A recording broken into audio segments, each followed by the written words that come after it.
O tema que eu vou compartilhar com vocês é a capacidade de armazenamento e a disponibilidade de água no solo para as plantas. Esse é um tema de importância muito importante para a nossa agricultura e eu consegui nos últimos anos desenvolver muitas atividades relacionadas à água no solo, por ser uma das questões muito importantes aqui para a região do Arinto Kaiowá. Nós temos limitação de água, né, para o desenvolvimento das principais culturas, e é sobre esse tema que eu vou discutir, numa visão ampla, né, discutindo todo o estado do Paraná e a nossa experiência que a gente desenvolveu aqui na nossa região. Eu vou passar para o próximo slide. Gostaria de confirmar com o Jorge Roberto se está tudo ok. Conseguiu visualizar o segundo slide? Então, aqui eu vou mostrar para vocês uma característica importante. À nossa esquerda, nós temos uma pastagem que acabou de ser irrigada ou teve uma precipitação, uma chuva, né, que a gente percebe que o pasto está verde, né, e durante essa chuva nós temos até um excesso de água. Então, esse excesso de água ele vai ser drenado e depois que ficar a água no solo, nós vamos começar a ter uma diminuição dessa água no solo. E nós vamos ver aqui à direita a situação extrema quando ocorre um veranico ou uma estiagem prolongada com deficiência hídrica. Vocês conseguem ver o universo que nós temos da água no solo, né? Entre um momento de chuva, de excesso e falta de água. E daí, uma das questões técnicas de maior interesse é nós sabermos como é que essa água foi secando no solo até chegar a essa situação. Tecnicamente, como é que nós conseguimos determinar isso? Pela curva de retenção de água no solo. É um termo técnico, agronômico, mas que permite nós sabermos descrever como é que foi esse secamento do solo, que é importante para o desenvolvimento das principais culturas. E essa que é a demanda agronômica para irrigação. Enquanto de água pode ser tanto de água de chuva como de irrigação. Então, nós precisamos saber o seguinte: o que aconteceu nesse período que nós temos entre uma chuva ou uma irrigação até o secamento do solo. Para ter ideia, nós estamos mais próximos dessa situação hoje, durante o inverno, de estiagem, com falta de água, do que esse extremo com excesso de água. O próximo slide, nós vamos ver uma situação técnica muito importante. Se nós colocarmos uma escala do lado esquerdo aqui, nós vamos ter a água no solo. Eu não coloquei valores ainda, porque a gente não determinou essa curva de retenção de água. Mas a gente vai ver o seguinte: se nós colocarmos um outro eixo horizontal, nós teremos a tensão da água no solo. Esse é o princípio de uma curva de retenção de água no solo. Então, nós já começamos aqui a desenhar como é que nós vamos descrever esse secamento do solo, desde bastante água até com pouca água, que caracteriza esse momento. E esses diferentes momentos de extensão de água no solo. Então, eu vou explicar para vocês essas duas unidades. Nós temos uma unidade em quantidade de água, né, que consiste em água mesmo, e a tensão que essa água está retida no solo. E eu vou explicar para vocês o que é essa tensão. Só que, primeiramente, eu vou descrever para vocês como é que é uma curva de retenção de água. Então, nós temos a umidade, a tensão que ela está sendo retida, né? E a tensão nada mais é do que a água que está sendo retida pelo diâmetro de poros. Então, o que nós vamos observar? Quando o solo vai secando, característica dessa curva aqui, o que acontece? O diâmetro de poros, os buracos do solo ficam pequenos e a água fica muito mais retida. O que acontece? Diminui a umidade e a planta tem mais dificuldade de extrair essa água do solo. Então, nós temos um momento aqui na curva, uma água drenável, o excesso dessa água de chuva, que é facilmente drenada no solo. Então, quando o solo está encharcado depois de uma chuva, a gente percebe que seca rapidamente, né, essa água drenada. Depois, nós chegamos no ponto de capacidade de campo. A partir daqui, nós temos a água que fica retida no solo e disponível para as plantas até chegar a esse ponto de murcho permanente, que é aquele ponto seco. Quando a estiagem está prolongada nesse momento, e se continuar nessa situação aqui, a planta pode até vir a desidratar e secar. Estabelecendo a chuva ou a irrigação, a umidade retorna e nós temos uma situação mais confortável para as plantas. Então, agronomicamente, o que a gente quer saber? Quando que essa capacidade de campo, nesse ponto, quando o solo está úmido, né, e quando ele está seco. Agronomicamente foi definido o seguinte, que corresponde a 1 metro de coluna de água, né, de pressão, ou 152 metros de coluna de água. Então, vocês imaginam a pressão exercida por 152 metros de coluna de água. Eu vou mostrar para vocês depois os equipamentos para extrair essa água, a energia que é necessária, né, para uma planta extrair toda essa água desse solo. Então, esse que é um conceito agronômico. Nós teremos a água disponível, que é o conteúdo de água disponível, que é chamado de CAD, cicla, é a diferença entre a água nesse ponto com esse ponto inferior. Capacidade de campo ou de murcho permanente.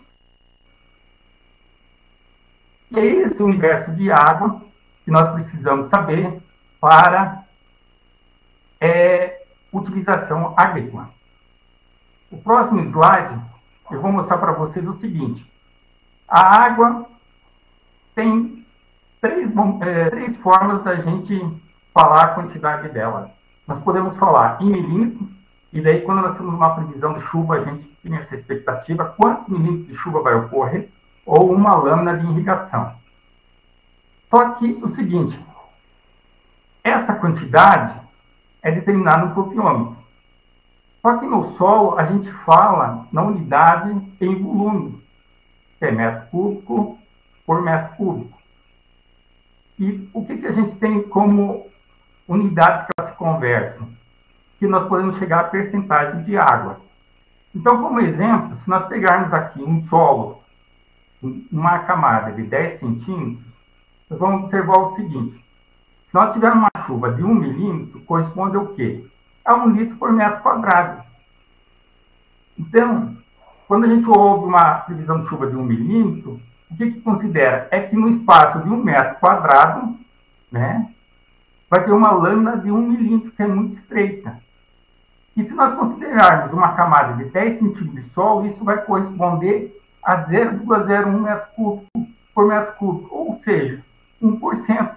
Porque nós temos 100 milímetros em 10 centímetros de camada de solo. Se chover 1 milímetro, nós vamos ter o quê? 1% da base de volume. Então, essas unidades elas se conversam. Nós temos uma lâmina, uma precipitação, nós temos um volume no solo, que pode ser transformado em percentagem. Então, essas unidades que a gente vai sempre discutir quando se fala em solo. A primeiro momento, mais complexo, mas daí a gente se transforma essas unidades em quantidade de água, que é o nosso tema. Mas é o seguinte, se eu falei para vocês sobre a quantidade de água no solo, nesse momento de estresse hídrico, o que nós vamos observar? Aqui que está a diferença. A planta ela se entende por potencial. É a energia que a água está sendo retida no solo. E quando nós temos o solo com pouca umidade, o que nós vamos observar? Folhas murchas, tanto de soja ou de mandioca. E aqui que está a importância de entender Nós falamos em quantidade de água, em milímetro ou em volume, metro cúbico por metro cúbico, e a planta, ela tem a sensibilidade do seguinte: quando falta água, é essa energia que ela tem que gastar para se manter viva e não perder tanta água.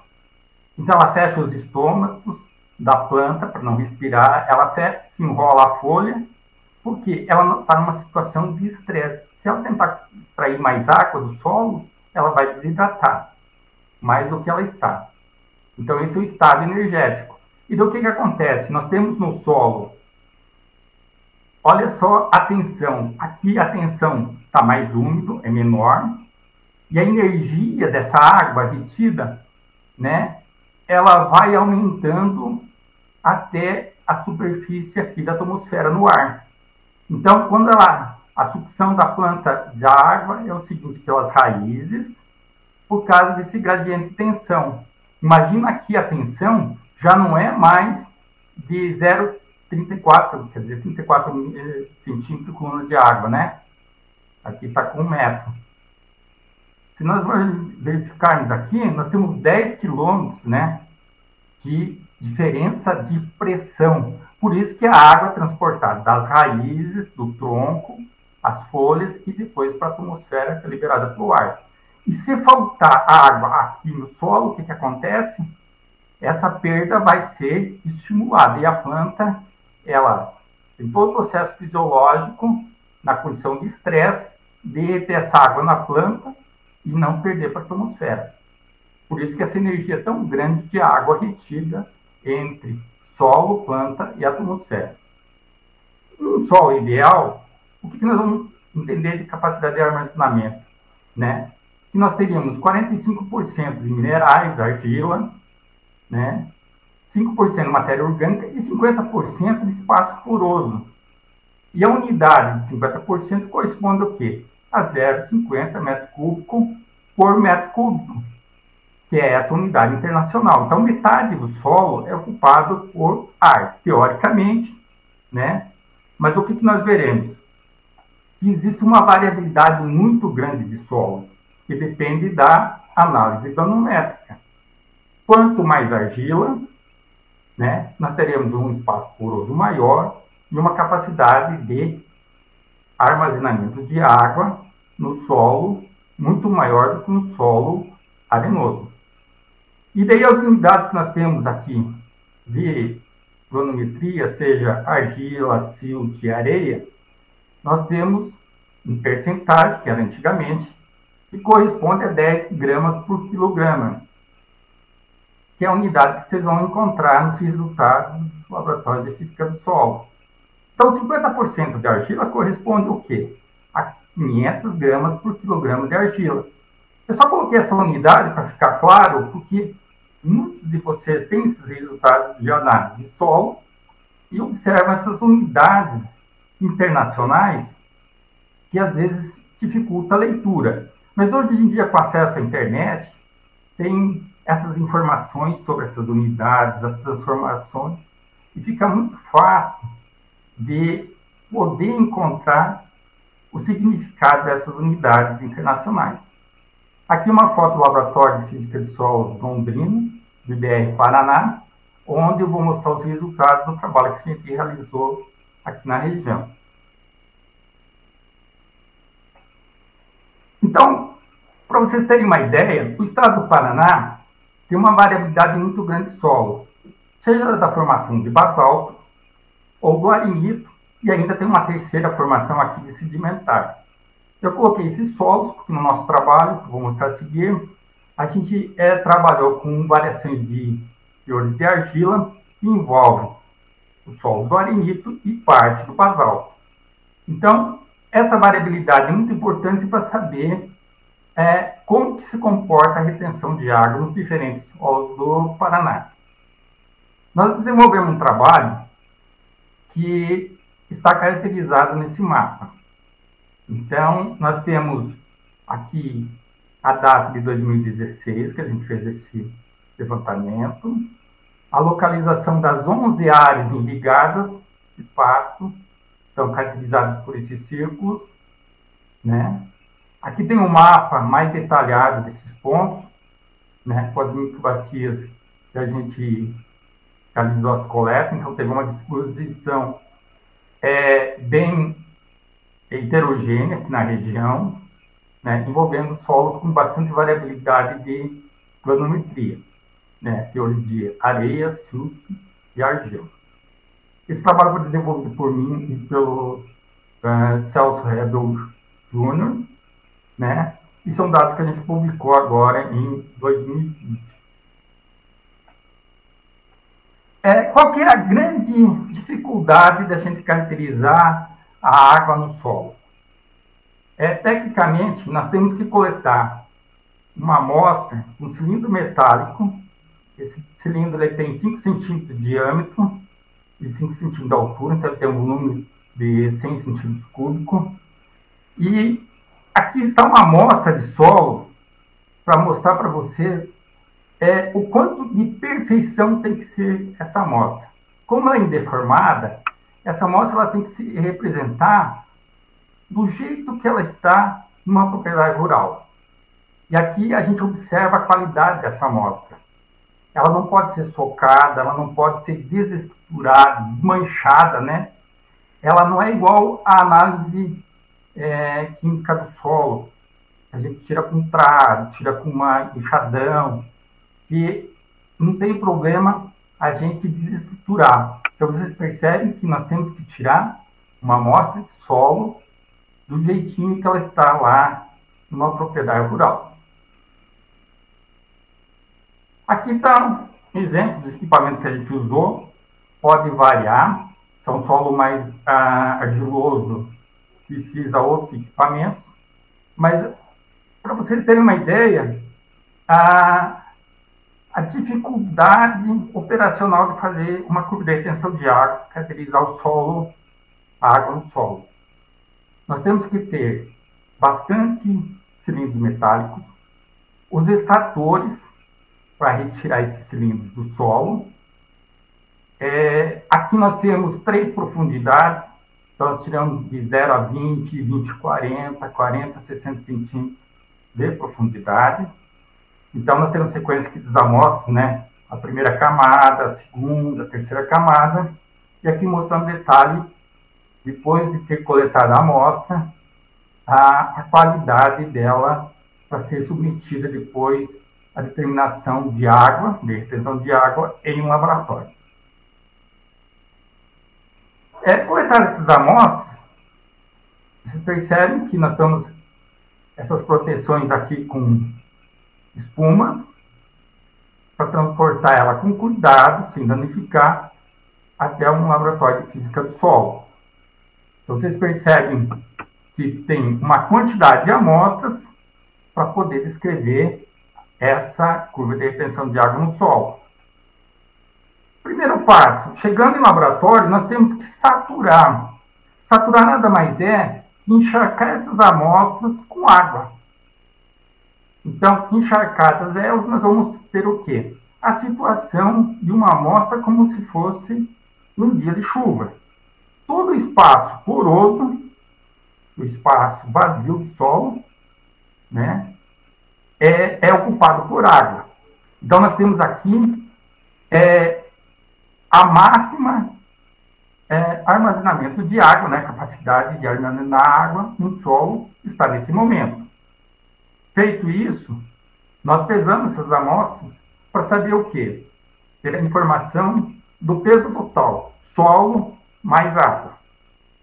Então, é a condição inicial.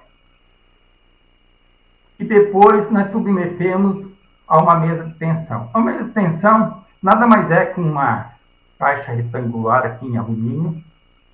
Existe uma superfície aqui que permite a drenagem da água, né?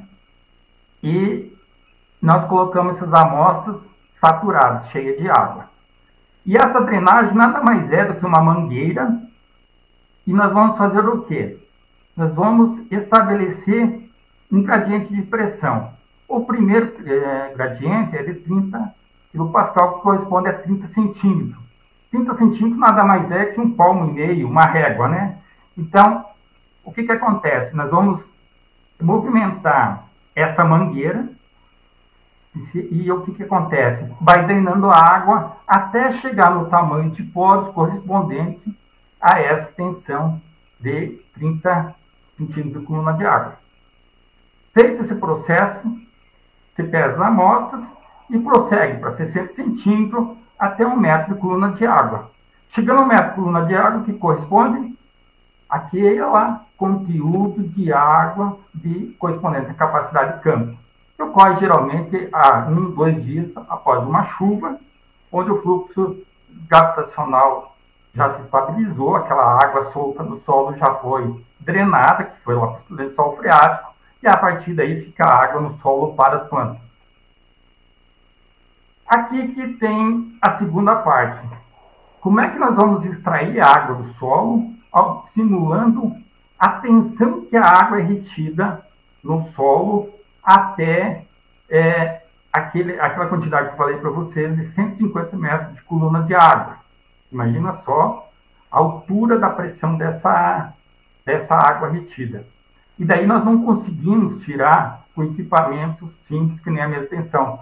Nós precisamos de extratores de Richard, que nada mais são do que essa semelhança aqui de um reservatório metálico, parece uma panela de pressão, e nós vamos fazer o seguinte: sobre uma placa porosa aqui de coloração branca, depositar as amostras para ter um contato com essas placas, que vão ter uma porosidade, um diâmetro de poros, e submetido aí sim a uma pressão externa de um compressor, que geralmente tem que importar porque é de alta pressão, para poder simular o quê?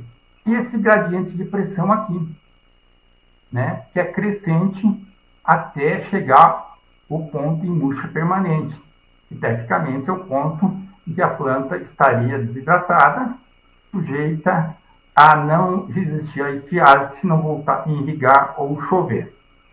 Então aqui vocês podem perceber como é complexo determinar uma curva de retenção de água em laboratório. Feito isso, nós pegamos amostras, depois de todas essas determinações, colocamos numa estufa a 105 graus, quer dizer, evapora a água durante 2 dias, 48 horas, e pesamos a amostra. Aqui nós vamos ter a amostra praticamente seca, né? E daí nós vamos para o segundo passo. Aqui já caracteriza, né, a amostra seca, vocês percebem que o volume de água já foi extraído. E nós vamos ter a informação técnica de maior importância agronômica para o manejo da água no solo, a curva de retenção de água do solo. Então, aqui eu mostro de novo aquele pasto úmido, que tem o máximo de água, e, ao mesmo tempo, aqui o ponto seco, né, que chegou ao ponto de murcho permanente, mas com uma importância. Entre a capacidade de campo e ponto de murcho permanente, varia com o teor de areia. Eu coloquei areia para arenita porque é mais fácil de nós entendermos.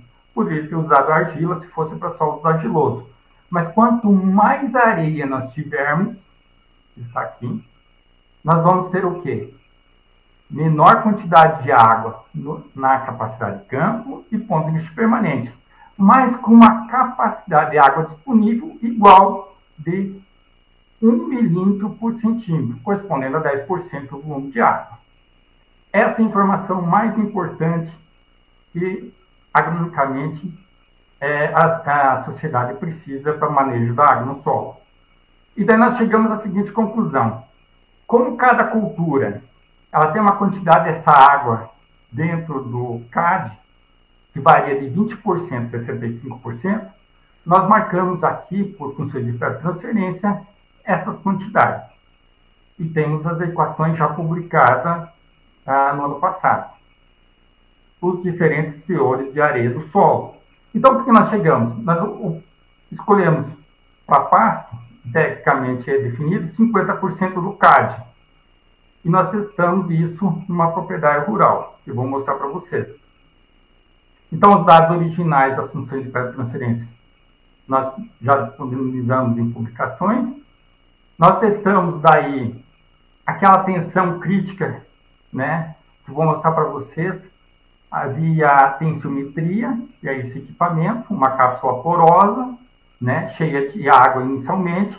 E o que acontece? O solo, quando ele seca, ele absorve a água dessa cápsula e aqui no vacuômetro vai aumentando a tensão conforme o solo seca.